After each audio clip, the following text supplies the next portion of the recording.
நான் சொல்ல ஒரு கண்டென்ட்டே அதுதான். ஒருங்கிணைச்சு இருந்தது.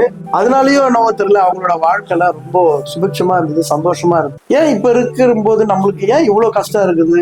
இப்ப பாத்தீங்கன்னா ஒரு விஷயத்துக்கு நம்ம டாக்டர் கிட்ட போறோம். அன்னைக்கு அவ்வளவு டாக்டருங்களே இல்ல, மருத்துவர்களே இல்ல, ஆனா ரொம்ப சந்தோஷமா இருந்தாங்க. ஒருவேளை பாடலாக இருக்குமோ அப்படின்னு எனக்கு ஒரு டவுட்டா இருக்கு. அதனால வருங்காலத்திலேயாச்சும் நல்ல பாடல்களை கேளுங்க, நல்ல இசையை கேளுங்க. அதுவும் காலையில அதிகாலையில ஒரு பாடல் கேளுங்க. உங்க மனசுக்கு என்ன பிடிக்குதோ அந்த பாடலை கேளுங்க. மத்தியானத்துல கேளுங்க, டைம் கிடைக்கும் போதெல்லாம் பாடலை கேளுங்க. ஆனா எது எப்படியோ நைட்டு இரவு படுக்கும் போது ஒரு அருமையான பாடலை கேளுங்க, ஒரு மெலோடியா கேளுங்க, ரொம்ப சந்தோஷமா இருக்கும். இந்த விஷயத்த மட்டும் அப்படியே ஃபாலோ பண்ணிக்கிட்டே வாங்க. உங்களுக்கு ஒரு நிம்மதியான தூக்கம் வர்றது அது நீங்களே பாப்பீங்க.